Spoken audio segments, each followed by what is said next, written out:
Aloha everybody, my name is Priscilla and I am bringing to you the New Moon Osho Tarot reading for the New Moon in Sagittarius in December 10th here in Maui. I'm trying to make sure the light doesn't wipe me out because the sun keeps moving so fast, and this is the best spot I found to do the recording today, so I'm hoping that I'm clear for you, and I'm hoping that there's the right kind of light as well, but this sun keeps moving and putting rays across my face, so we'll see how this goes.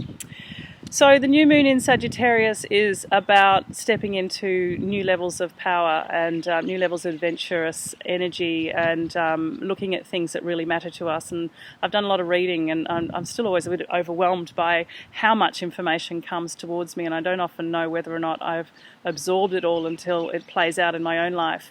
It's an extraordinary time of manifesting, but to manifest, it doesn't happen if we're not clear. So if you aren't clear about what it is that you'd like to create in your world, then now's the time to sit down and look at it and go, I would like this to happen, in a reasonable amount of time. And when you get clear, then, the how gets taken care of. And that's one of the biggest things that I've noticed, that we as a collective get stuck on the how. I know I still do, constantly. And then I'm constantly reminded to come back out of the how and trust that once I set my intention and I'm really clear with my intention, how it happens for me doesn't matter. As long as I believe it's possible and I stay strong in that belief process and that belief experience, and then it unfolds for me, and then I'm presented with situations that constantly surprise me and even on some levels shock me. So I just wanted to share that because it's important that when we set our new moon intentions, that how they need to take place, they can often happen in ways that we don't expect.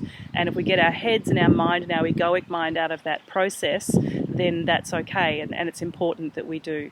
So I'm going to draw a card and see what's coming up for the collective, and then I'll go with where we're at and what's coming through for everybody.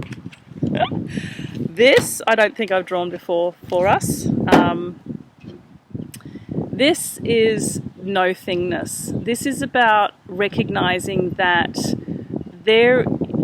when we trust that something needs to take place, there's change needs to take place, there's a place we need to go into, which is like closing down our mind, shutting it down, not to a place of complete blankness, although this card may seem to represent that, but it may feel like that when you first start to do it.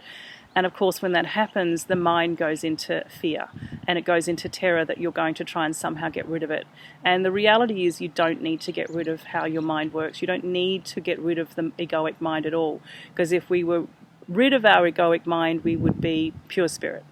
And that's not the world we live in. We live in a 3D currently world where our mind functions in a certain way and our spirit and our energy functions in certain ways, and we need all of them. However, the thing that we need to remember most is that essentially our mind is not our master. And if we continue to allow our mind to be the master of our world, then we're always going to be coming from a place of our mind only knowing certain parameters and not knowing how to go beyond it. And when we go into the no thingness and we recognize that there is no one thing or no thing that should manage us or control us, this is related to our mind as well as the thing that might control us that we believe, say for example our jobs. That thing does not control us. It's our belief that that thing controls us. It's a belief system that comes from family, from our culture, the collective consciousness that we need to, money to survive on this planet.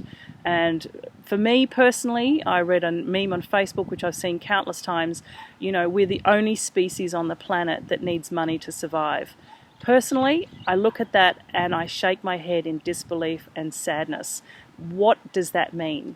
So learning to understand that thing of money controls us is crazy, because it's a belief system we so fiercely hold on to. But when we can learn to let go of that belief and let go of that thing, it becomes a no thing or a nothing. And it's like, well, what replaces that? I don't know what replaces that, but more often than not, within myself, I can honestly say that my sense of understanding of myself in the world without needing money or things, objects, stuff, it's given me an immense amount of freedom to release all of that. My story in a nutshell has been that the last 3 years I've been releasing all of that. I've been letting it all go. I don't have a house, I don't have a car, I don't have furniture, I have a suitcase of clothes, I have, a laptop and my phone, and I have some personal items that are fundamentally my history. And I don't wish to get rid of those things at this point in time, because at the moment they are part of my identity, and admittedly I'm still holding on to those, and I'm happy with that. Having gotten rid of all the other stuff though, oh my Lord, I can't tell you how powerful it is to live my life without them and to not worry about what's going to happen to them if I'm not around, because it's stuff. So when we go into that place of no thing, we learn to trust the deeper part of ourselves. We learn to trust that we can be provided for by deeper parts of ourselves that doesn't necessarily equate to cash or stuff that somehow helps us feel more solid and safe on this planet. And it's a big challenge. And this new moon is possibly going to bring about some big changes for people to let go of things that don't matter, that they've been hanging on to because of the belief that they should do, because what if one day, and it doesn't function anymore, it doesn't cut it, and we're going into a place of saying, do we really need this? Is it that important to us? And we may find that the things that we have hold on to, especially family heirlooms, the hold an energy from the elderly and the older generations, that it comes from a place of limited concepts and limited belief systems. And we're going into a place of those belief systems need to be blown open. That's all I can say. And that takes us into the no-thingness of the world. So it feels like a great big black blank, but when we go deep into that black blank, we are actually given a blank slate. Like, imagine a blank chalkboard. What would you like this to be? So I'm going to leave that with you this time. I think this is a fantastic way to end this reading. And thank you very much for tuning in, and I hope that you enjoy this reading and find something from it that is useful for you. And if you did and you want to share it, please feel free. If you're interested in having a reading with me, just personally message me and I'll respond. Take care. Thank you.